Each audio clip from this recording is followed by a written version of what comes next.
Kanchipuram వకుడా silks నాణ్యత మా ప్రాధాన్యత. మదీనాగూడ, మియాపూర్, హైదరాబాద్ లో త్వరలో శుభారంభం. దిల్రుబాలో యాక్చువల్గా లవ్కి సంబంధించింది అని చెప్పేసి టీజర్ చూసిన తర్వాత మనకు అర్థమైపోతుంది. ప్రేమ చాలా గొప్పది మేఘి, కానీ అది ఇచ్చే బాధే చాలా భయంకరంగా ఉంటుంది. దీన్నే టైటిల్గా తీసుకోవడానికి గల రీజన్ ఏంటి? బేసిక్గా దిల్రుబా అంటే అరబిక్లో ఒక అందమైన అమ్మాయి, అంటే అమ్మాయిలకు పెట్టే అందమైన పేరు. ఇప్పుడు దిల్రుబా అన్నప్పుడు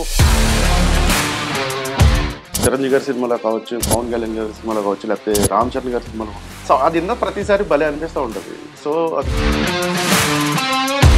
ఒక థర్డ్ డైమెన్షనల్ అనేది కూడా ఈ స్టోరీలో ఓపెన్ చేస్తున్నారు అంటున్నారు. సో వాట్స్ దట్ ఏంటి? ఫ్రెండ్షిప్ అయితే కొంచెం ఎదురుకి వెళ్తూ ఉంటుంది.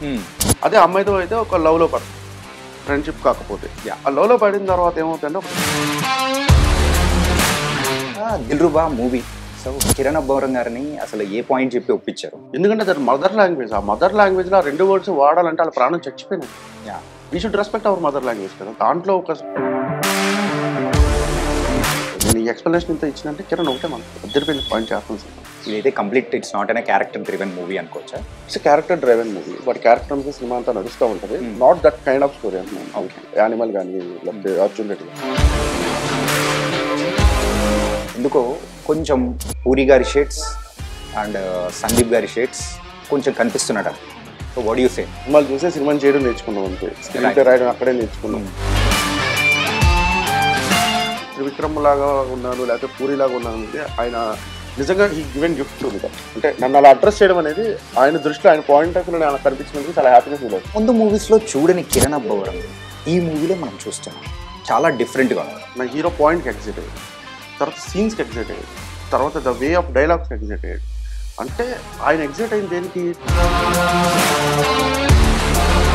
ఆ ఎమోషన్, అది కూడా లవ్లో తెచ్చే తంటాలు, అది కూడా ఒక కైండ్ ఆఫ్ దానికి కూడా ఒక పర్ఫెక్ట్ క్యారెక్టరైజేషన్ అనేది కూడా ఉంటుందని కూడా అన్నారు. ఫస్ట్ హాఫ్లో డ్రామా జరుగుతుంది ఆ బైక్ మీద. So you will love it. ఆ బండి విలన్ అని రాసింది, అలా ఎందుకు రాసింది? సో ఇవన్నీ ఏంటంటే అవుట్పుట్ చూసిన తర్వాత ఆయన రెస్పాన్స్ ఏంటి? టచ్ చేసుకుని పడుతున్నాం బ్రో, గట్టి పడుతున్నాం, కంగారు పడకండి అంటే ఓకే. నాది ఎప్పుడు ఒకటే మైండ్ సెట్ అండి. ఎగ్జైటింగ్గా యాక్షన్ కూడా కొంచెం డిఫరెంట్గా ఉంటేనే పీపుల్ చూడడానికి థియేటర్లో అయినా కానీ ఈవెన్ ఓటీటీలో అయినా చూడడానికి ఇంట్రెస్ట్ చూపిస్తాం. మరి ఈ మూవీలో ఎలా ఉండబోతుంది? ఆ కారణం తెలియకపోతే ఫైట్ లేదు. ఓకే హీరో వచ్చాడు, కొట్టాడు, వెళ్ళిపోయాడు అంటే ఇష్టపడలేదు జనాలు, అలా చూడడానికి కూడా ఇష్టపడలేదు. సో అవి మైండ్లో పెట్టుకుని ఎక్కడ యాక్షన్ కావాలి, ఎందుకు ఫైట్ చేస్తున్నాడు.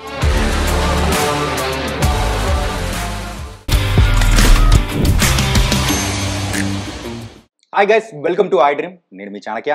గైస్, మరి మార్చ్ 14th నాడు మరి రిలీజ్ అవుతున్న మూవీ దిల్రుబా. మరి ఆ మూవీలో కిరణ్ అబ్బవరం గారు ఎంత డిఫరెంట్గా కనిపించబోతున్నారో దాని మీద ఒక పాజిటివ్ ఇంటెంట్ అనేది కూడా ప్రేక్షకుల మధ్యలో కనిపిస్తుంది. మరి ఆ మూవీ డైరెక్టర్ విశ్వ గారు ఇప్పుడు మనతో పడుతున్నారు. మరి అయితే లేట్ చేయకుండా ఈ దిల్రుబాలో యాక్చువల్గా లవ్కి సంబంధించింది అని చెప్పేసి టీజర్ చూసిన తర్వాత మనకు అర్థమైపోతుంది. కానీ ఒక third dimension of the love అనేది కూడా చూపించబోతున్నారు. అది ఏంటి అనేది కూడా మనం అడిగి తెలుసుకుందాం. హాయ్ విశ్వ బ్రో. హాయ్ హాయ్, ఎలా ఉన్నారు? Super bro. So promotions full స్వింగ్గా నడుస్తున్నట్టు గట్టిగా స్టార్ట్ అయింది బ్రో. స్టార్ట్ అయింది. And thanks for coming here. Thank you. ఏంటంటే మెయిన్గా దిల్రుబా అనేటప్పటికీ ఆబ్వియస్లీ ద లవ్కి సంబంధించిన వర్డ్. ఇప్పటి వరకు తెలుగులో ఆ వర్డ్ని సాంగ్స్లలో విన్నాము అండ్ మాట్లాడే మాటల్లో విన్నాము. కానీ దీన్నే టైటిల్గా తీసుకోవడానికి గల రీజన్ ఏంటి?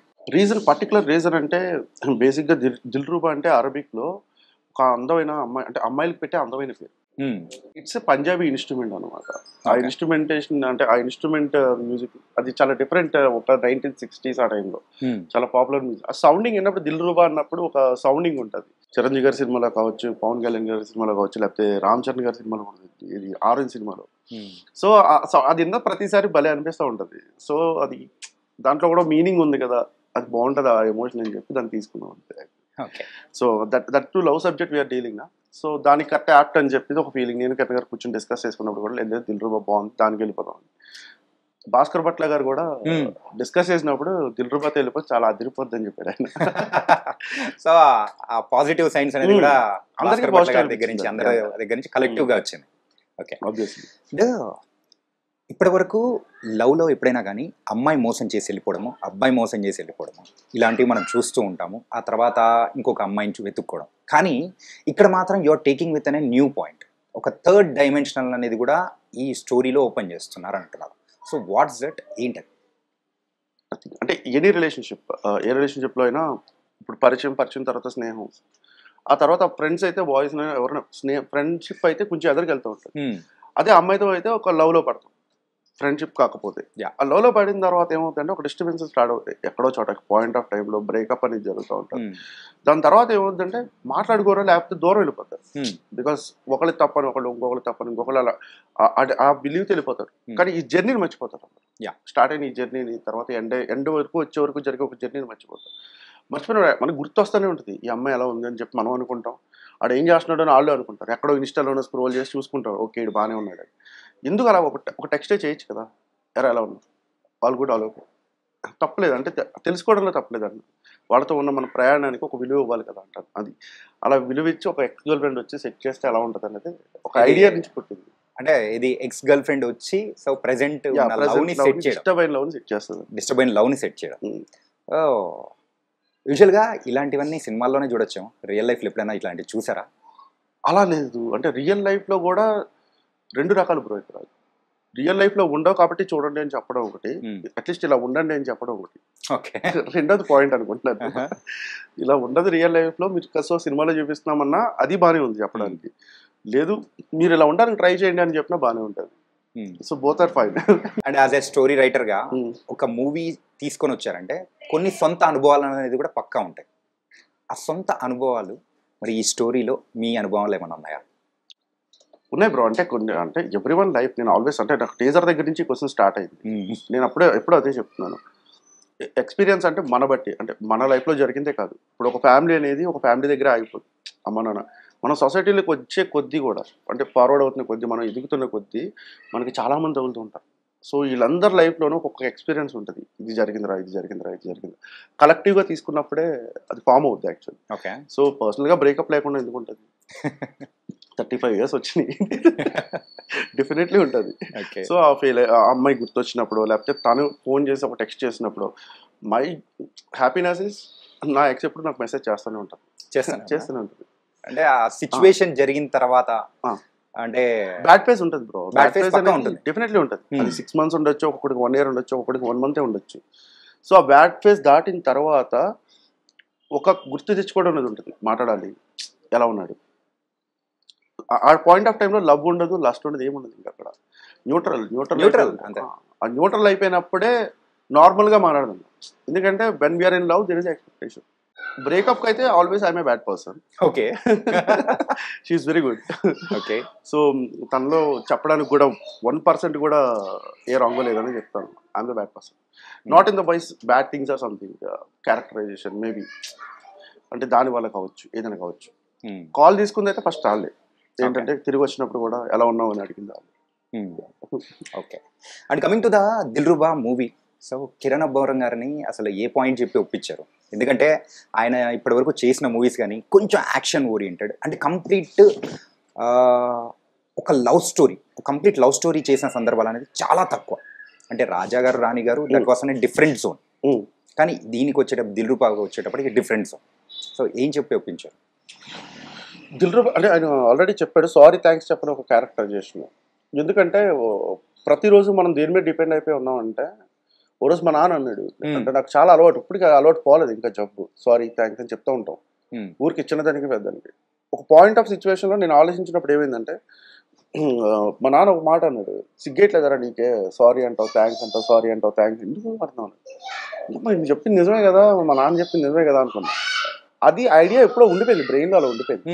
బట్ ఇది డిస్కస్ చేయాల్సిన పాయింట్ అని థాట్ వచ్చినప్పుడు, సరే అసలు సారీ థ్యాంక్స్ చెప్పండి, ఇది వరకు రోజులు ఎలా బతికేవారండి, అసలు బతకగలుగుతామా?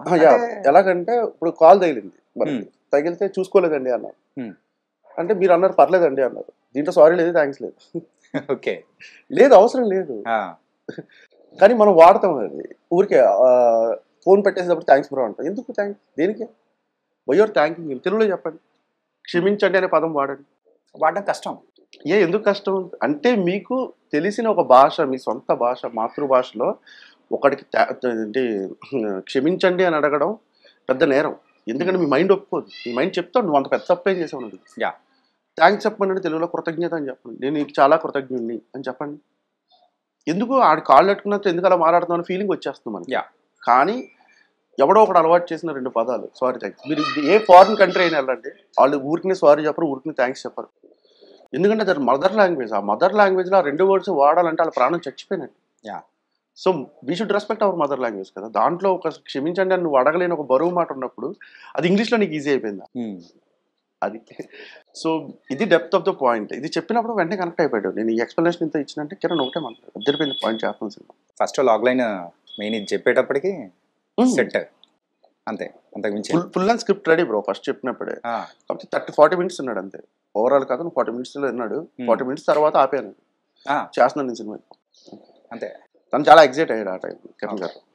కానీ రీసెంట్ టైమ్స్లో మన తెలుగు ఇండస్ట్రీలోనే కాదు టోటల్గా మన ఇండియన్ సినిమా ఇండస్ట్రీ మీద కేవలం ఒక క్యారెక్టరైజేషన్ చుట్టూ తిరిగే స్టోరీస్ ఏదైనా తీసుకున్నామంటే అది జాగ్రత్తగా డీల్ చేస్తే సక్సెస్ రేట్ అనేది కూడా ఎక్కువగా.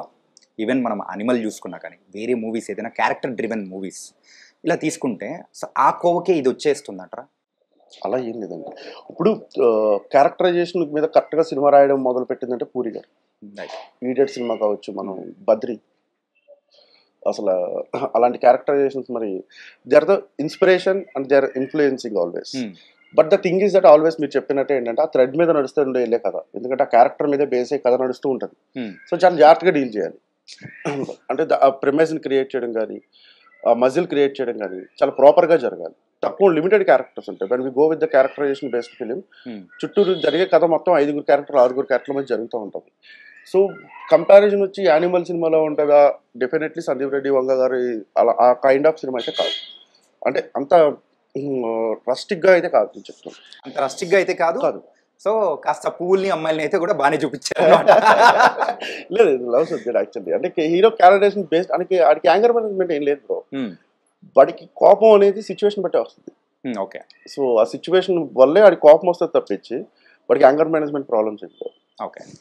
అంటే ఆయన క్యారెక్టర్స్ యూనిక్ ఉంటాయి యాక్చువల్లీ. సందీప్ రెడ్డి గారు అంటే యానిమల్ వి కెనట్ ఎక్స్పెక్ట్ అనమాట. అసలు ఊహించలేదు సినిమాకి వెళ్ళే వరకు కూడా. ఓకే. సో ఇదైతే complete it's not an character driven movie అనుకోవచ్చా? It's character driven movie. వాడి క్యారెక్టర్ మీద సినిమా అంతా నడుస్తూ ఉంటుంది. Not that kind of story అంటున్నాను. యానిమల్ కానీ లేకపోతే అర్జున్ రెడ్డి కానీ ఆ కైండ్ ఆఫ్ స్టోరీ కాదు. అండ్ మీ యొక్క స్టోరీ కానీ అంటే యూజువల్గా చెప్తున్న విధానం ఆ ట్రైలర్ టీజర్ దాని నుంచి ఒక్కసారి అబ్జర్వ్ చేసుకుంటే ఎందుకో కొంచెం పూరి గారి షేడ్స్ అండ్ సందీప్ గారి షేడ్స్ కొంచెం కనిపిస్తున్నాడు. సో వాట్ యు సే దీని గురించి? ఆల్రెడీ ప్రెస్ మీట్ లో కూడా గట్టిగా అడిగారు కదా. చాలా గట్టిగా అడిగారు. బేసిక్గా ఏంటంటే పొద్దున్న ప్రెస్ మీట్ లో కూడా చెప్పొచ్చాను అదే. ఇప్పుడు సినిమా అనేది ఈరోజు స్టార్ట్ అయింది. ఇంకా మనం రామారావు గారి దగ్గర నుంచి ఇప్పుడు వచ్చిన జూనియర్ ఎన్టీఆర్ గారు అందరినీ మనం చూసుకుంటూనే వస్తాం మన ప్రయాణంలో. కొన్ని 100 సినిమాలు చూసుంటాం మనం. సో సినిమాకి మన సందీప్ రెడ్డి వంగ గారు చెప్పినట్టు మాకు ఏ ఇన్స్టిట్యూట్ అక్కర్లేదు. ఎందుకంటే మనకి ఏ ఇన్స్టిట్యూట్ ఉండదు. మనం సినిమాలు చూసే సినిమాని చేయడం నేర్చుకున్నాం అంతే. స్క్రీన్ పే రాయడం అక్కడే నేర్చుకున్నాం. అదే మనకి రిఫరెన్స్, అదే మనకి గురువు. సో ఈ ప్రాసెస్లో పూరి గారి సినిమాలు చాలా చూసుంటారు, తర్వాత సందీప్ గారి సినిమాలు చూసుంటారు, తర్వాత త్రివిక్రమ్ గారి సినిమాలు చూసుంటాను. అంటే రీసెంట్ టైంలో చెప్తున్నాను. జంజల్ గారి దగ్గర నుంచి మొదలు పెడితే రైటింగ్ విషయంలో చాలా మందిని మనం ప్రేరణ తీసుకుంటాం. ఇది కాకుండా బుక్స్ ఉన్నాయి.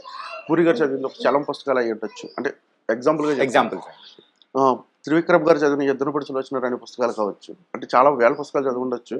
వీటిల్లోంచి మనం కూడా ఇండస్ట్రీకి వచ్చినప్పుడు మనం కూడా అదేగా చేస్తాం.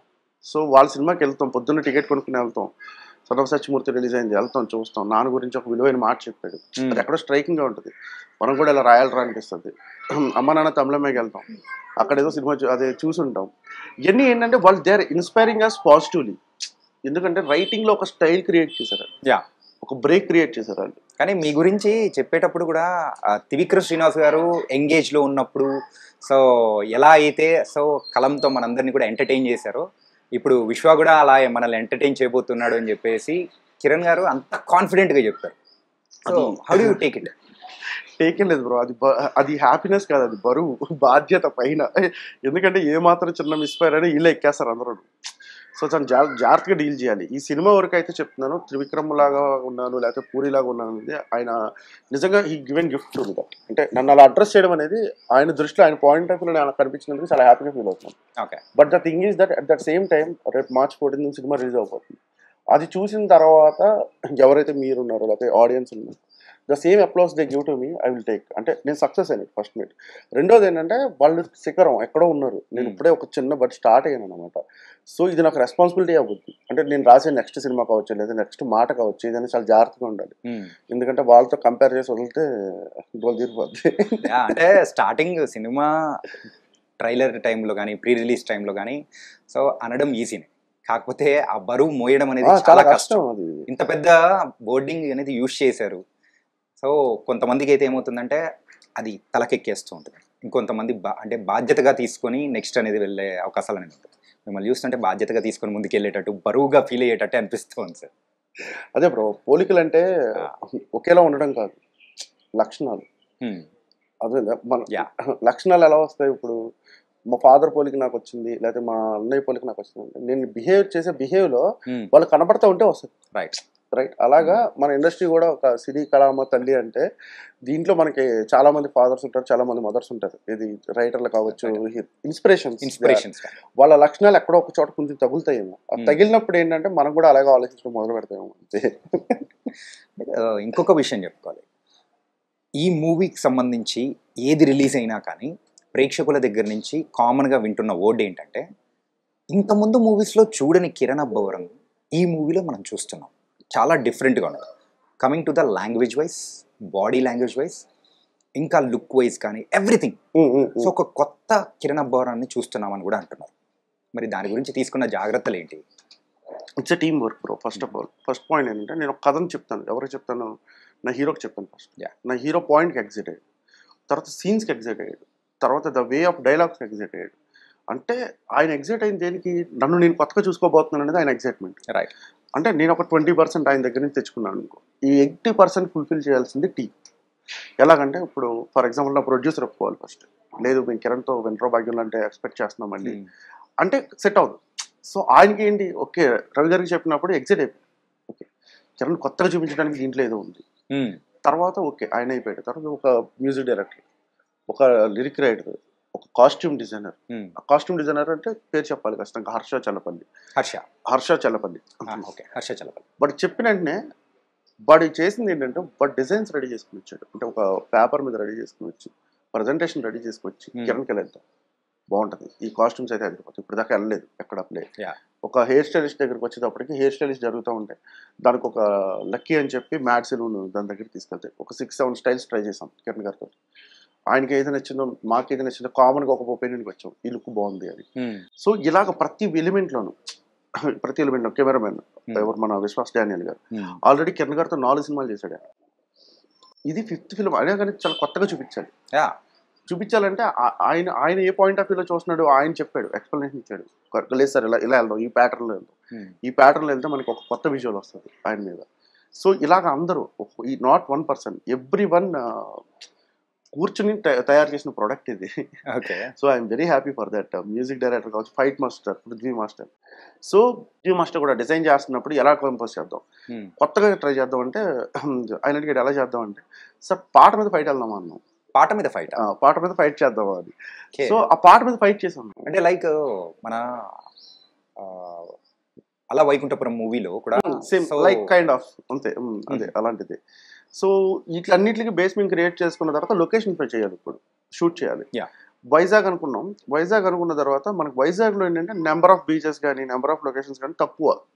వైజాగ్లో మన వాళ్ళు అందరం బాగా ఎక్స్ప్లోర్ చేస్తాం. అసలు ఇప్పుడు కదా, ఎప్పటి నుంచో చాలా ఎక్స్ప్లోర్ చేస్తాం. ఏ ఫ్రేమ్ పెట్టినా కానీ ఇక్కడ చోట దొరికేస్తామనే. సో కో డైరెక్టర్ సురేష్ గారు వచ్చారు. సురేష్ గారు వచ్చిన తర్వాత ఏంటంటే అలా వైజాగ్లో షూట్ అనుకుంటున్నాం. షెడ్యూల్ అంతా వేసిన తర్వాత అప్పటికి అర్జున్ రెడ్డి జరిగింది, దయ కూడా అయిపోయింది. దయానికి వెబ్ సిరీస్ వచ్చింది. ఆయనే దానికి కో డైరెక్టర్ అనమాట. సో ఆయన ఏం చెప్పాడంటే, కాదు ఇలాగా మ్యాంగ్లూరుకి వెళ్ళొచ్చు కదా, ఏంటి ప్రాబ్లం ఉన్నారు. మ్యాంగ్లూరుకి వెళ్తే ఏంటి అంటే 40 to 50 బీచెస్ ఉన్నాయి అక్కడ. ఓకే. తర్వాత సర్ఫింగ్ కానీ అన్ని జరుగుతున్నాయి అక్కడ. సో ఒకసారి చూసిరండి, వెళ్ళి చూసొద్దాం, వెళ్ళి మీకు నచ్చితే ఓకే, విజువల్ కొత్తగా ఉందని మీరు అనుకుంటే ఓకే, లేకపోతే మీరు అన్నట్టు వైజాగ్ వెళ్దాం.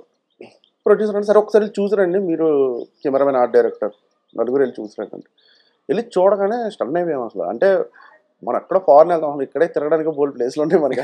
మనం ఇండియానే ఎక్స్ప్లోర్ చేయలేదు సరిగా, మళ్ళీ మనం ఫారెన్ అనుకున్నాం. సో చూసిన తర్వాత ఫిక్స్ అయిపోయాం ఇంకా లేదు, visually we will get the beauty. So ఆ విజువల్ గ్రాండియర్ అంతా రావడానికి one of the reason Suresh garu, the second is మన ఆర్ట్ డైరెక్టర్ సుధీర్ గారు, ఇలాగా. సో మనకి అది ప్లస్ పాయింట్ ఉంది actually. Okay, and coming to the Ruksar. రుక్సార్ని మనము ప్రీవియస్ మూవీస్లో చాలా చూసాం, అమ్మాయి ఎలా ఉంటుంది ఏం చేస్తుంది. కాకపోతే ఈ మూవీలో సో తన క్యారెక్టరైజేషన్ వైజ్ కానీ చాలా డిఫరెంట్గా ఉండబోతున్నారు. ఎందుకంటే టీజర్లో మీరు చూపించింది కంప్లీట్ ఏంటంటే అమ్మాయి అబ్బాయిని అవాయిడ్ చేస్తున్నట్టు కనిపించింది, కానీ ట్రైలర్ విషయానికి వచ్చేటప్పటికి మాత్రం అలా లేదు, అమ్మాయే అబ్బాయి చుట్టూ తిరుగుతున్నట్టు కూడా కనిపిస్తుంది. ఏంటిది వెరీ అంటే తను ఎలాంటిదంటే ఒక థియేటర్ ఆర్టిస్ట్ లాంటిది. అంటే సినిమా ఒప్పుకున్నాను, వచ్చాను, చేశాను, వెళ్ళిపోయాను, సమస్య లేదు. స్క్రిప్ట్ తనకి ఫుల్ పంపించాలి, తను ఫుల్ స్క్రిప్ట్ పంపించాలి. తను ప్రిపేర్ అయిన తర్వాత తను ఫోన్ చేస్తా, షెడ్యూల్ పెట్టాలి. షెడ్యూల్ పెట్టిన తర్వాత ప్రతి సీన్ ప్రిపేర్ అవుతాం. తనకి వాయిస్ నోట్స్ పంపిస్తే తెలుగుని రికార్డ్ చేసి పంపిస్తే తను ప్రిపేర్ అవుతుంది. ప్రిపేర్ అయిన తర్వాత ఎక్స్ప్రెషన్లు అన్నీ ఫోన్ చేసి అడిగిన తర్వాత ఇక్కడికి వస్తుంది. ఇక్కడికి వచ్చిన తర్వాత తను ప్రాక్టీస్ చేస్తుంది. ప్రాక్టీస్ చేసిన తర్వాత సెట్లోకి వస్తుంది. అంటే తను ఏం చేస్తుందో ఆ సీన్ మీనింగ్ దగ్గర నుంచి, ఆ సీన్ సెన్స్ దగ్గర నుంచి అన్నీ తనకు కావాలి. తను వేసుకునే కాస్ట్యూమ్స్ వరకు కూడా ఆ రోజు వేసుకుంటుందంటే why this film demand this costume అని కూడా అడుగుతుంది. So she something very beautiful అంటే ఆ విషయంలో, పెర్ఫార్మెన్స్ విషయంలో. తర్వాత సినిమాలో చూపించడానికి 2 షేడ్స్ అంటే ఏం లేదండి. అమ్మాయి ఎందుకు వెనకాల పడింది అనేది సినిమాలో ఆబ్వియస్లీ ఇప్పుడు రివీల్ చేయకుండా పాయింట్ అది. రెండోది ప్రేమలో పడ్డారు, గొడవలైన ఎనీ రిలేషన్షిప్, అది ఫ్రెండ్ అయినా కావచ్చు. మా జీవితంలో ఇప్పుడు దాకా గొడవే జరగలేదని ఎవరిని చెప్తే that is not a pure. అంటే అక్కడ ఏదో ప్రాబ్లం ఉంది, వాళ్ళు దాన్ని కవరప్ చేసుకోవడానికో లేకపోతే ఒకళ్ళ మీద ఒకళ్ళు డిపెండ్ అయిపోయి ఇది డిస్టర్బ్ అయితే ఎక్కడ మనకి వీడి దగ్గర నుంచి అవసరం పోద్దనో అని సెటిల్గా ఉంటున్నట్టు. అంటే మీరు అన్నట్టు ఏ రిలేషన్షిప్లో అయినా కానీ గొడవలు పడకపోతే అది వాళ్ళిద్దరు లవ్లో ఉన్నట్టు కాదనమాట. అంటే అక్కడ సంథింగ్ ఎల్స్ ఏదో ఉంది, అది అవసరాల కోసం బతుకుతున్నట్టు అంతే. అంటే ఆ పాయింట్ మీరు ఇందులో ఎక్స్ప్లోర్ చేయబోతున్నారా? అలాగే ఉంటుంది, జనరలైజ్డ్ గా చెప్తున్నాను. ఓకే, మనమే నమ్మం ఇది ఎందుకు నాతో గొడవ పడలేదని సాయంత్రానికి ఆ అమ్మాయిగా డౌట్ వద్ది, అది మాత్రం ఉంటుంది. సో ఆ థాట్ లోంచి వచ్చింది. అంటే ఆ ప్రాసెస్ లోనే ఏంటంటే నెక్స్ట్ మీరు చూసిన రెండో యాంగిల్ అన్నారు కదా, వాళ్ళకి ఏదో గొడవ జరిగింది, ఆ గొడవ తర్వాత అమ్మాయి ఆ ప్రాసెస్ లో ఉందేమో, సో ఆ సిచ్యువేషన్ ఎలా ఓవర్కమ్ చేశారు వాళ్ళు, ఇది రెండో యాంగిల్ మీరు అడిగింది అంతే. ఓకే, ఈ స్టోరీ కంప్లీట్ గా ఒక 3 మెంబర్స్ చుట్టూ తిరిగే స్టోరీలా అనిపిస్తుంది. 3 అని కాదు, ఒక 5 to 6 మెంబర్స్ ఉంటారు. అంటే లవ్ లో so main person Kiran Abbavaram, తర్వాత హీరోయిన్ రుక్సార్, దాని తర్వాత మళ్ళీ నజియా డేవిడ్సన్, మ్యాగీ. సో ఏంటి వీళ్ళ ముగ్గురు చుట్టూ తిరిగేది అంటే అక్కడ బాధపడుతూ ఉన్న సీన్స్ అన్ని కూడా చూపిస్తున్నారు. అంటే ఫస్ట్ లవ్ లో వచ్చిన బాధన లేకపోతే సెకండ్ లవ్ లో వచ్చిన బాధన? అదే ఫస్ట్ లవ్ ఆల్రెడీ అయిపోయింది మనకి పాయింట్. మన ఫస్ట్ లవ్ గురించి ఎక్స్ప్లోర్ చేసేది ఏమి ఉండదు అనమాట. ఉంటుంది దాని గురించి ఉంటుంది, బట్ నాట్ కంప్లీట్లీ దాని మీద ఏమి ఉండదు అంతా. సో అంటే ప్రెసెంట్ ఉన్న దాని మీద మనం ఎక్కువ వెళ్తాం, ఎక్కువ ఫోకస్ అనేది. 2 లవ్ స్టోరీలు ఒకే దాంట్లో కంపోజ్ చేసామంటే మళ్ళీ అది ప్రాబ్లం. అండ్ 4th క్యారెక్టర్ గురించి కూడా మనం మాట్లాడుకోవాలి. 4th క్యారెక్టర్ ఏంటంటే ద బైక్. బైక్ కూడా ఏంటంటే అబ్బాయిలకు బైక్ అనేది ఇట్స్ అనే ఎమోషన్ కంప్లీట్ గా. ఆ ఎమోషన్ అది కూడా లవ్ లో తెచ్చే తంటాలు, అది కూడా ఒక కైండ్ ఆఫ్ దానికి కూడా ఒక పర్ఫెక్ట్ క్యారెక్టరైజేషన్ అనేది కూడా ఉంటుందని కూడా అన్నారు. అవును, ఏంటది అంత ఇంపార్టెన్స్? లైక్ RX-100 ని మేము అట్లా ఆ టైప్ లో మేము ఏమైనా ఊహించుకోవచ్చు? అదేం లేదు, సినిమాలోనే చూస్తే బాగుంటుంది యాక్చువల్లీ ఆ బైక్ అనే 4th క్యారెక్టర్ ఎలిమెంట్. సో మీరు అక్కడే బాగా ఎంజాయ్ చేస్తారు, అంటే ఆ సిచ్యువేషన్ బాగా ఎంజాయ్ చేస్తారు. ఫస్ట్ హాఫ్ లో డ్రామా జరుగుతుంది ఆ బైక్ మీద, so you will love it. Okay, ఆ బండి విలన్ అని రాసింది, అలా ఎందుకు రాసింది, సో ఇవన్నీ ఏంటంటే చిన్న చిన్న హ్యాపీ ఎలిమెంట్స్ అనమాట. చూసుకున్నప్పుడు కాలేజ్ స్టూడెంట్స్ కానీ అందరికి అది బాగుంటుంది, అది మీ సినిమాలో ఎంజాయ్ చేస్తారు. కానీ అంటే మ్యూజిక్ డైరెక్టర్ ని చూస్ చేసుకోవడం ఇంతకు మీ కాలా లేకపోతే కిరణ్ గారి కాలా? ఎందుకంటే ప్రొడ్యూసర్ అండి రవి గారు కాలా. రవి గారు కొన్ని విషయాలు అసలు కాంప్రమైజ్ అవ్వడం, అంటే ఎడిటర్ విషయం కావచ్చు, కేఎల్ పరేడ్ గారిని తీసుకుని, తర్వాత మ్యూజిక్ డైరెక్టర్ కావచ్చు, అంటే ఎక్కువ బడ్జెట్ ఎక్కువ వాళ్ళకి. అంటే ఆబ్వియస్లీ ద బెస్ట్ మ్యూజిక్ వాళ్ళ దగ్గర నుంచి వచ్చినప్పుడు, వాళ్ళు ఆల్రెడీ కొన్ని సక్సెస్ఫుల్ సినిమాలు చేస్తున్నప్పుడు వాళ్ళని హైర్ చేసుకోవడం అనేది కొంచెం టాస్క్. ఎందుకంటే ఆ సక్సెస్ఫుల్ కాంబో అనేది కూడా ఇక్కడ నడుస్తుంది. శామ్ గారు ప్రీవియస్ మూవీ విత్ కిరణ్ గారు లేదండి, మన సినిమా జరిగిపోయింది, మన సినిమా పాటలు వచ్చినాయి, దాని తర్వాత కా స్టార్ట్ అయింది. సో కాకి మన సినిమా తర్వాత కాక హైర్ చేసుకున్నారు. మన వర్క్ నచ్చి కిరణ్ గారు హైర్ చేసుకున్నారు. ఓకే, అది జరిగింది. సో నేను అది ముందే అనుకుంటున్నాను, ముందు రిలీజ్ అయింది కాబట్టి అందుకోసం అలా. రవి గారు ఇస్ ద ఫస్ట్ పర్సన్. నేను రవి గారు వెళ్ళాం, చెన్నై వెళ్ళాం, తీసుకెళ్ళాడు ఆయన. శ్యామ్ గారితో మాట్లాడాం, కథ నరేషన్ ఇచ్చాం. ఫస్ట్ ఇక్కడ రాడిసన్ హోటల్ ఇచ్చాం, దాని తర్వాత సెకండ్ సిట్టింగ్ చెన్నై వెళ్ళాం. సో ఆయన చాలా నచ్చింది, ఎందుకంటే బేసిక్గా ఆయన ఫీలింగ్ ఏంటంటే థ్రిల్లర్స్ ఎక్కువ చేస్తూ ఉంటాడు కదా ఆయన శ్యామ్ గారు. సో లేదు, లవ్ స్టోరీ గురించి వెయిట్ చేస్తున్నాను, చాలా బాగుంది, యూనిక్గా ఉంది, చేస్తానన్న తర్వాత ఆయన ఫ్రేమ్లో తీసుకొచ్చాం. ఫస్ట్ కొంచెం అటు ఇటు ఉండే, అంటే ఓకేనా అంటే లవ్ సినిమా కదా, కొంచెం సాంగ్స్ అది అనుకున్నాం. బట్ అప్పటికే కన్నమ్మ సాంగ్ పెద్ద హిట్, అక్కడ అనిరుద్ధ్ గారు పాడింది చాలా పెద్ద హిట్. సో అలాంటివి కొన్ని ఉన్నాయి. సో తీసుకున్న తర్వాత he given very beautiful music. Okay, compromise అవ్వడు శ్యామ్ అసలు ఇన్స్ట్రుమెంటేషన్ లో కానీ, దేంట్లో కానీ, లైవ్ ఇవ్వడంలో కానీ, దేంట్లోనే కాంప్రమైజ్. మెయిన్ గా బీజిఎం విషయంలో అయితే మన సినిమా సాంగ్స్ అన్ని కూడా చాలా బాగా ఇచ్చాడు. నేను అదే షాక్, అందరూ అదే షాక్, అంటే ఇంత బ్యూటిఫుల్ గా ఇచ్చాడు సాంగ్. కన్నా సాంగ్ కానీ, అగ్గిపుల్ల, హేజింగ్లీ ఒక ఎక్స్పీరియన్స్. ఫస్ట్ వెళ్ళి కమర్షియల్ పాట అడిగాను, ట్యూన్ ఇచ్చాడు ఆయన. ట్యూన్ ఇచ్చిన తర్వాత ఎవరికి ఎక్కకపోతే నీకు ఎలా కావాలి బ్రో చెప్పండి బ్రో అంటాడు ఆయన. చెప్పండి, లేదు ఒక 2 hours టైం ఇస్తానంటే లిరిక్ రైటర్ని తీసుకుని వస్తాను, ఎందుకంటే భాస్కర్ భట్ల గారు సీనియర్ మోస్ట్ ఎక్స్పీరియన్స్ పర్సన్. సరే వెళ్దాం పద కరుణ్ అన్నారు. వెళ్ళాం, కూర్చున్నాం అక్కడ. ఏం కావాలో చెప్పకపోతే భాస్కర్ భట్ల గారు అన్నారు, మీకోసం మీరు కంపోజ్ చేసుకుని ట్యూన్స్ ఏమైనా ఉన్నాయంటే ఆయన ఆల్బమ్ చేద్దామని కొన్ని ట్యూన్స్ పెట్టుకున్నాడు. దాంట్లో ద సెకండ్ ట్యూన్ ఇదనమాట. వినగానే భాస్కర్ భట్ల గారు చెప్పారు, లేదు ఈ ట్యూన్స్ వెళ్ళిపోతున్నాం. భలే వర్కౌట్ అయింది అది, హే జింగిలి అనేది. ఆ బోర్డింగ్ అంతా, ఆ జింగిలి ప్లేస్ లో అంజలి రాయొచ్చు యాక్చువల్లీ, ఏ అంజలి అని పాడొచ్చు, ఇది మన సినిమాలో హీరోయిన్ పేరు. కానీ చేయొద్దు అన్నారు ఎవరు, భాస్కర్ భట్ల గారు. వద్దొద్దు, జింగిలి అంటే యూనివర్సల్ గా అమ్మాయిని కలిపినాడు, అంజలి అంటే ఓన్లీ పేరు గల అమ్మాయిని మాత్రమే, అది బాగాలేదు అంత అన్నారు. ఓకే అయితే జింగిలికి వెళ్దాం పదండి. దీని గురించి చాలా క్వశ్చన్లు వచ్చినాయి మొన్న ప్రెస్ మీట్ లో, పాట రిలీజ్ అయినప్పుడు. జింగిలి అంటే ఏంటి, జంగిలా, అది ఇది అది అమ్మాయి. మెయిన్ గా ఈ మూవీ 90% బాగా వచ్చిన తర్వాత 10% రీషూట్కి వెళ్ళడానికి ద రీజన్ ఏంటి? 10% రీషూట్కి వెళ్ళదండి, ప్యాచెస్ 2 to 3 days చేసాము. సో అంటే యూజువల్ గా మొన్న జరిగిన దాంట్లో కూడా కిరణ్ గారు చెప్పిన సందర్భంగా 10% చేయలేదు, 2 to 3 days చేసాము, చిన్న చిన్న ప్యాచ్లు అంతే. అది కూడా అక్కడక్కడ ప్యాచ్లు అంతే, ఒక 1.5 2 days చేసినట్టు. అంటే మెయిన్ దానికి ఏమన్నా కొంచెం ఫస్ట్ తీస్తున్నప్పుడు అదేనండి, ఏం ట్రాన్సిషన్స్ కానీ అవి కానీ ఇవన్నీ చిన్న మిస్ అయి ఉంటాయి కదా. ఆయన ఏమన్నాడంటే 100% వెళ్దాం కరెంట్ బ్రో, కాంప్రమైజ్ అవ్వద్దు, చిన్న అట్లా కాంప్రమైజ్ అవ్వద్దు, కొడితే గట్టిగా కొడదాం, ఏది మంచిగా అదే చూపిద్దాం ఆడియన్స్కి. ఓకే, అన్నెసరీ సీన్స్ కానీ అన్నెసరీ కానీ ఇవన్నీ అవాయిడ్ చేద్దాం. ఆ డిస్కషన్లోంచే మేము అన్నెసరీగా అనిపించినవి చిన్న తీసేసిన. ఎట్లా ఈ అప్రోచబిలిటీ అనేది కూడా కా తర్వాత నుంచి ఆయనలో అట్లా మార్పు అనేది తీసుకొని వచ్చింది అనుకోవచ్చా?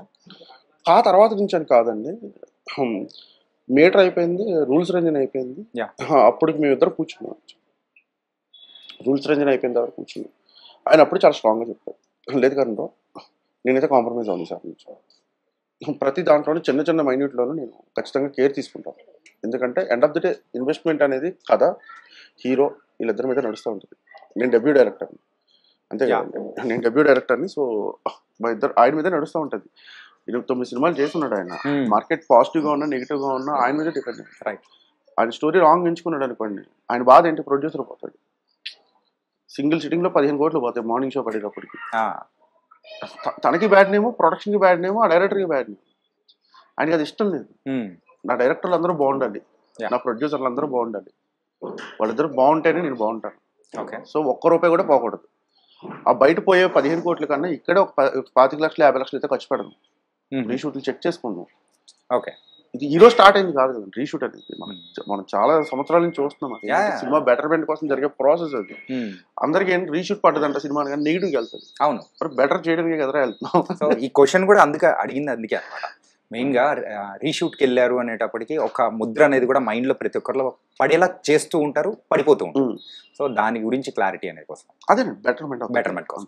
ఓకే, ఇప్పుడు అలాగే కిరణ్ గారు, సో అవుట్పుట్ చూసిన తర్వాత ఆయన రెస్పాన్స్ ఏంటి?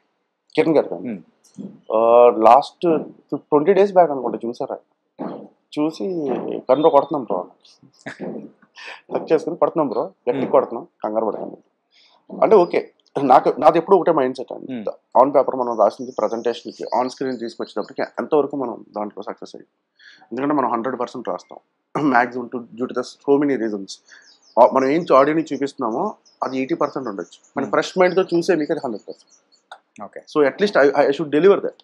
ఆన్ పేపర్ మీద నేను రాసుకుంటే ఆ 80 to 90% స్క్రీన్ మీద తీసుకురాగలిగానంటే ఆడియన్గా మీకు నేను 100% ఎంజాయ్మెంట్. సో దానికోసం సో హీస్ వెరీ హ్యాపీ. చాలా ప్రీవియస్గా మీరు వర్క్ చేసింది విజేంద్ర ప్రసాద్ గారి దగ్గర, అవును, అండ్ చెలో మూవీస్ దానికి కానీ అండ్ వేరే మూవీస్కి వర్క్ చేశారు. విజేంద్ర ప్రసాద్ గారి దగ్గర నుంచి యూజువల్గా నేర్చుకుంది ఏంటి? మా గురువు గారు వచ్చి మహదేవ్ స్వామి గారు. ఎవరంటే జాగ్వార్ సినిమా డైరెక్టర్. ఓకే, ఆయన దగ్గర నన్ను అటాచ్ చేసింది రంగరంగ వైభవంగా డైరెక్టర్ గిరిసాయ. సో గిరిసాయ నాకు అంటే లైక్ మెంటర్. ఓకే, సో నా రైటింగ్ స్టైల్ అది నచ్చి జాగ్వార్ సినిమాకి మహదేవ్ గారి దగ్గర తీసుకెళ్ళాడు. మహదేవ్ గారితో నేను ఆల్మోస్ట్ ఒక 2 years ట్రావెల్ చేశాను, 2.5 years ట్రావెల్ చేశాను. సినిమా అయిపోయింది, రైటింగ్ డిపార్ట్మెంట్ అని స్టార్ట్ అయ్యాను. మెయిన్ అసోసియేట్ లాగా ఆయన దగ్గర జాగ్వార్ సినిమాకి మొత్తం పనిచేశాను 150 days అంతా. దాని తర్వాత అది అయిపోయి వచ్చిన తర్వాత విజేంద్ర ప్రసాద్ గారి ఆఫీస్లోనే మహదేవ్ గారు మేము అందరూ ఉండేవాళ్ళం. మహదేవ్ గారి నెక్స్ట్ సినిమా ప్రాజెక్ట్ జరుగుతుంది యాక్చువల్లీ, ఆ డిస్కషన్ జరుగుతూనే అక్కడే ఉన్నాం. సో విజేంద్ర ప్రసాద్ గారి దగ్గర వర్క్ ఇంకా అక్కడే ఉండిపోవడం ఒక 2 years ఉన్నాను యాక్చువల్లీ, 2-3 years. ఓవరాల్ వాళ్ళ కాంపౌండ్ లో జర్నీ అయితే మహదేవ్ గారి అందరితో కలిపి ఒక 4 years అక్కడ జర్నీ చేశాను. కానీ మీ రైటింగ్ విషయానికి వచ్చేటప్పటికి యూ డన్ ఎక్కువగా కొంచెం హ్యూమర్ ఉన్న మూవీస్ ఎక్కువ తీశారు. కానీ ఈ దిల్రుబా విషయానికి వచ్చేటప్పటికి ఆ ట్రాన్సిషన్ అనేది కూడా కంప్లీట్ డిఫరెంట్. అదేనండి, రైటర్గా ఉన్నప్పుడు ఏముంటుందంటే ఇప్పుడు 4 ఇళ్ళు తిరుగుతూ ఉంటాం అండి, 4 కాంపౌండ్లు తిరుగుతూ ఉంటాం, 4 డైరెక్టర్లు కలుస్తుంటాం, 4 రకాల ఐడియాలజీలు ఉంటాయి. అవి మీరు కామెడీ చేస్తారు, కామెడీ కావాలి మీకు. సో ఇంకో డైరెక్టర్ థ్రిల్లర్ రాస్తాడు. యాజ్ ఎ రైటర్ నేను ఏదైనా రాయాలి, మీరు కామెడీ ఇస్తే ఫన్ రాయాలి. అండ్ నా ప్రాసెస్లో ఏంటంటే నాకు చెలో రాసాం, అంటే అసిస్టెంట్గానే రాసాం. చెలో రాసినప్పుడు మాకు ఏంటి అంతా ఫుల్ ఫన్, అది ఫన్ వేలో వెళ్ళిపోయింది. దాని తర్వాత వచ్చి ఆర్జీవి గారి దగ్గర పడ్డాం. ఆయన ఒక టైప్ ఆఫ్ టిపికల్ డిస్కషన్ ఉంటుంది ఏంటంటే కలవడు, ఫోన్లో సీన్ పంపించంటాడు, ఫోన్లో సీన్ చాలా క్లారిటీగా చెప్తాడు వాయిస్ మెసేజ్ లో, ఈ సీన్ నాకు ఇలా కావాలి, దీన్ని ఒక్కసారి కరెక్షన్ చేసి పంపించంటాడు. అంతే. ఆయన ఏంటంటే ఆయన మైండ్ సెట్ నాకు బాగా నచ్చింది. వర్క్ అనేది నువ్వు ఎక్కడి నుంచైనా చేయొచ్చు, మనిషిని వెళ్ళి కలవాల్సిన అవసరం లేదు. ఎందుకంటే ఆయన ఉద్దేశం మణికొండలో ఉన్న నేను బంజారా హిల్స్లో ఆయన దగ్గరికి రావాలంటే half an hour travelling 1 hour waste. అదే నా ఇంట్లో కూర్చొని ఫోన్లో కమ్యూనికేట్ చేస్తే అయిపోయింది, 10 నిమిషాలు అయిపోయింది పని. సో అదొక డిఫరెంట్ ఎక్స్పీరియన్స్. ఆయనతో పన్నే ఉండదు. ఇది రైటింగ్ విషయంలో చెప్తున్నాను. అప్పుడు చేస్తున్న 3 సినిమాలు వేరే ఆయన. దాని తర్వాత ఇద్దరిలోకం ఒకటే సినిమాకి అసిస్టెంట్ రైటర్గా రాశాను, అంటే అబ్బుర్ రవి గారు రాశారు. ఆ తర్వాత నన్ను పిలిచారు మళ్ళీ రాయమని, అంటే ఏ కరెక్షన్లు ఉన్నాయి, తర్వాత చిన్న ఒక వెర్షన్ కావాలి అంటే పిలిచారు. సో అదొక కైండ్ ఆఫ్ మూవీ, అదొక లవ్ స్టోరీ మూవీ, కొంచెం సాడ్ లవ్ స్టోరీ. సో అలాగే డిఫరెంట్ జోనల్స్ అయింది. But my genre of mind, అంటే నా కథలు నేను చేయాలనుకున్న సినిమాలు ఇలాగ పవర్ ప్యాక్డ్ గానే రాయాలనుకుంటాను. అంటే భీమవరం అబ్బాయివి కాకపోతే ఆ స్లాంగ్ గానీ ఎక్కడ ఏం కనిపించట్లేదు, ఏంటి బ్రో? డిగ్రీ 2009 అయిపోయింది, బీఫార్మసీ అయిపోయింది. అయిపోయిన తర్వాత జాబ్ కోసం అని వైజాగ్ తర్వాత బెంగళూరు తర్వాత చెన్నై, ఇలా రాష్ట్రాలు పట్టుకుని తిరుగుతా ఉంటాను. బెంగళూరు టు హైదరాబాద్కి వచ్చాను ఇంకంతే ఇక్కడ. అండ్ బేసికల్ గా ఆ స్లాంగ్ పోయింది, అలా నెమ్మదిగా పోయింది. బట్ మళ్ళీ మా ఊరు తగిలాడంటే వచ్చేది, అరే అలా ఉన్నారా అంటే మా ఫ్రెండ్స్ ఇక్కడే ఉంటారు, ఇక్కడ కోకాపేటలో ఉంటారు. వారానికి ఒకసారి కలిసినా కానీ మేము మాట్లాడుకునేది మళ్ళీ మా గోదావరి భాష ఉంటుంది. మెయిన్ గా డైరెక్టర్ అవ్వాలని అనిపించిన సందర్భం ఫస్ట్ టైం చిరంజీవి గారు. ఎందుకంటే సినిమా మీద పిచ్చి, సినిమా మీద ఇంట్రెస్ట్ రావడం ఎప్పుడో, అంటే నా చిన్నప్పుడు చేతకి ఎక్కించుకుని మన నాన్న సినిమాలు తీసుకెళ్తూ ఉండేవాడు కదా, ఆ టైంలో అనమాట. ముగ్గురు మనం కలిసి సినిమా తీసుకెళ్ళాడు, ఫస్ట్ టైం థియేటర్ ఎక్స్పీరియన్స్. చూస్తే 3 చిరంజీవులు ఉన్నారు. ఏంట్రా ఇది, వాళ్ళమ్మ ఒకేసారి ముగ్గురు ఎలా కనిసింది అలాగా ఒకేలాగా అనుకున్నాను. అంటే నా ఫీలింగ్ ఏంటంటే బయట కూడా వాళ్ళు 3 ఉంటారు, వాళ్ళు 3 సినిమాల్లో ఉన్నారు. ఇంటర్వెల్ అయిపోయింది, సమోసా తెచ్చాడు, తినలేదు, ఆలోచిస్తా కూర్చున్నాను, ఏంట్రా ఇది 3 చిరంజీవులు ఎలా ఉన్నారా ఒకేసారి. బయటకు వచ్చి చార్తకి ఎక్కాను, మా నాన్న, మా అన్నయ్య, మా అమ్మ వీళ్ళందరూ మాట్లాడుకుంటారు, సినిమా బాగుంది కదండి, అది కదండి, పాటలు బాగున్నాయి కదండి. అయితే నేను ఆలోచిస్తాను, మా నాన్న డెప్ మీద కూడా ఏంట్రా అన్నాడు. ఏంటి ఆలోచిస్తాను, కాదు నేను వాళ్ళ అమ్మ ఒకేసారి 3 ఎలా కనిస్తుంది అలా ఒకేలా ఉన్న వాళ్ళని, బయట కూడా 3 ఉంటారా అన్నది కదా. రే ఒకటే చిరంజీవి 3 కానీ చూపించారు అంటే అదేంటన్నా అన్నాడు, సినిమా రా ఇదంతే రారాడు. అప్పటి నుంచి పిచ్చానమాట. ఇంటికి వచ్చి టీవీ చూస్తుంటే ఈటీవీలో నాగేశ్వరరావు గారిని ఎవరో కాల్ చేశారు, టాపర్.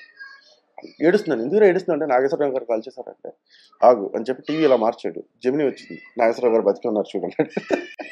అంటే అంటే ఈ వరల్డ్ ఎంత బాగుంటుంది అనేది ఆ చిన్నప్పటి నుంచి కళ. దాంతో స్టార్ట్ అయిపోయింది. అలాగేంటంటే శ్రీశ్రీ గారు పుస్తకాలు చదవడం, మా తాతలు ఇద్దరు హెడ్ మాస్టర్లు, స్కూల్ హెడ్ మాస్టర్, వాళ్ళకి తెలుగు లిటరేచర్తో ఎక్కువ సంబంధం ఉంటుంది. సో ఈ ట్రావెలింగ్ ఎక్కువైపోయింది నాకు. నాటకాలు, బుక్స్ అని, అయ్యని ఇయ్యని, డైలీ ఒక స్కిట్ వేయడం, వారానికి ఒకసారి స్కూల్లో ప్లే చేయడం, కాలేజీలో స్కిట్ డ్రామాలు చేయడం, ఇలాగా ఈ జర్నీ అలవాటు అయిపోయి పిచ్చాలో ఉండిపోయింది సినిమాలోకి రావాలి అని. సో తప్పలేదు, కొంచెం ఫైనాన్షియల్ క్రైసిస్ వల్ల వాటి వల్ల జాబ్ చేయాల్సిన సిచ్యువేషన్ వచ్చింది. ఫ్యామిలీ పరంగా మిడిల్ క్లాస్ పర్లేదు, మిడిల్ క్లాస్. ఆ మిడిల్ క్లాస్ లోనే కొంచెం ఇబ్బందులు స్టార్ట్ అయినాయి. లేదు కొంచెం ఫ్యామిలీకి బ్యాక్ బోన్ గా నిలబడాలి, ఎందుకంటే నాకు ఎడ్యుకేషన్ అంతా ఇచ్చింది వాళ్ళే. సో మనం పిచ్చి ప్యాషన్ అనుకుని చెప్పి ఇప్పుడు వెళ్ళి హైదరాబాద్ లో కూర్చుంటే పనులు ఎవరు అని చెప్పి జాబ్ స్టార్ట్ చేసాం, మార్కెటింగ్. ఆ మార్కెటింగ్ కాస్త దాంట్లో ఒక పీక్ స్టేజ్కి వచ్చేసి ఇంకా బాగుంది, అంటే పర్లేదు సంపాదించాం, ప్రాబ్లమ్స్ అన్ని కొంచెం సెటిల్ చేసాం అన్నప్పుడు వన్ ఫైన్ డే మా నాన్నకి ఎవరికి చెప్పలేదు, మా అమ్మకి చెప్పాను అంతే కూర్చోబెట్టి, ఇలా ఇండస్ట్రీకి వెళ్తున్నానంటే షీ సపోర్టెడ్ మీ లాట్. అసలు ఒక్క సెకండ్ కూడా ఈ రోజుకి అందరూ చనిపోయారు, మా నాన్న గ్రాండ్ మదర్ అందరూ, వాళ్ళు ఎవరికి ఈ రోజుకి తెలియదు ఇండస్ట్రీలో ఉన్నట్టు. She managed for almost 5 years. అసలు చెప్పేది కదా ఎక్కడ ఉన్నాడంటే బెంగళూరులో ఉన్నాడు అంతే. కానీ మీరు ఇలా మాత్రం మూవీస్ చుట్టూ తిరుగుతూ ఉన్నారు. Nice bro. సో ఎక్కువగా ఈ మూవీకి సంబంధించి యాక్షన్ ఎపిసోడ్స్ అనేది కూడా ఎక్కువగా ఉంది. ప్రజెంట్ ఇప్పుడున్న జనరేషన్ పీపుల్ యాక్షన్ అంతగా చూస్తున్నారా? ఏదైనా అది కూడా ఎగ్జైటింగ్గా యాక్షన్ కూడా కొంచెం డిఫరెంట్గా ఉంటేనే పీపుల్ చూడడానికి థియేటర్లో అయినా కానీ ఈవెన్ ఓటీటీలో అయినా చూడడానికి ఇంట్రెస్ట్ చూపిస్తాం. మరి ఈ మూవీలో ఎలా ఉండబోతుంది? సిచ్యువేషన్ బ్రో, సిచ్యువేషన్ అంటే ఏంటంటే ఇప్పుడు ఎందుకు ఫైట్ చేస్తున్నాడు, ఊరికి ఎవడో కొట్టాలంటే బలమైన కారణం కావాలి. ఆ కారణం ఉంటేనే ఫైట్ వర్కౌట్ అవుతుంది. ఆ కారణం తెలియకపోతే ఫైట్ లేదు.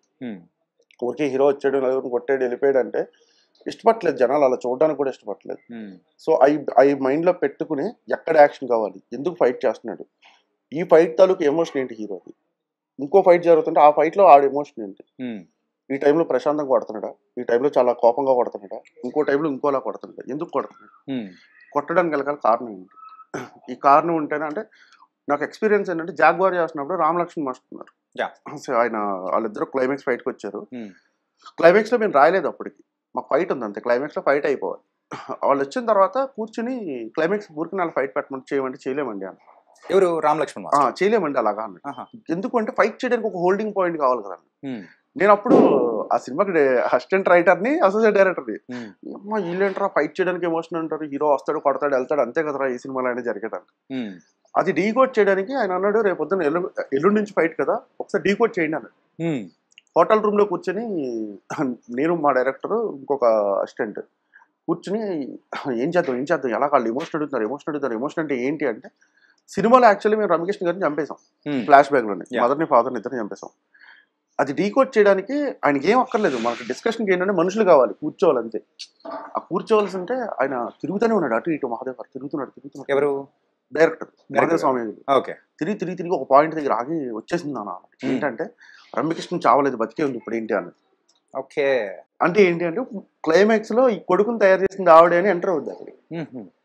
నెక్స్ట్ రోజు తీసుకెళ్ళి ఆయన రామలక్ష్మణ్ మాస్టర్ చెప్పగానే ఎగ్జిట్ అయిపోయారు రామలక్ష్మణ్ మాస్టర్.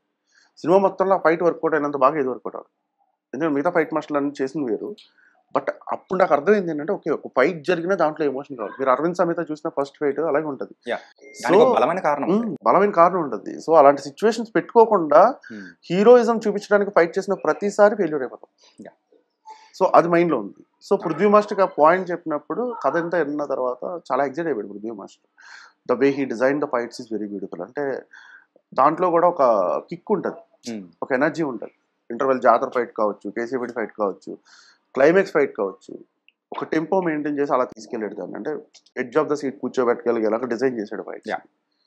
మీరు ఖచ్చితంగా ఫైట్ సీక్వెన్స్ ఎంజాయ్ చేస్తారు. The final question of our interview ఏంటంటే, కా హిట్ అయిన తర్వాత కిరణ్ గారి మార్కెట్ కానీ అండ్ ఆయన దగ్గర నుంచి ఎక్స్పెక్ట్ చేసే స్టోరీస్ కానీ కంప్లీట్ ఒక వేరియేషన్ అనేది కూడా పీపుల్స్ మైండ్ సెట్లో మారిపోయింది. మరి ఇప్పుడు దాన్ని నెరవేర్చగలగదా ఈ దిల్ రూబా అని చెప్పేసి అందరూ ఒక క్వశ్చన్ వాళ్ళు వేసుకుంటున్నారు. ఈవెన్ ఇన్ఫ్యాక్ట్ ప్రెస్ మీట్లో కూడా అడిగారు. మరి దానికి ఆన్సర్ ఏం చెప్తారు? దానికి ఆన్సర్ ఒకటే సార్. ఇప్పుడు మన చిరంజీవి గారు ఉన్నారు, ఆపద్బాంధవుడు సినిమా తీశాడు, రుద్రవేణి తీశాడు ఆయన. కానీ మనం అంతకు ముందు చూసింది కమర్షియల్, అంటే ఒక మనకు తెలుసు ఆయన వైబ్ ఏంటో మనకు తెలుసు, డాన్స్లు ఫైట్లు ఇవన్నీ.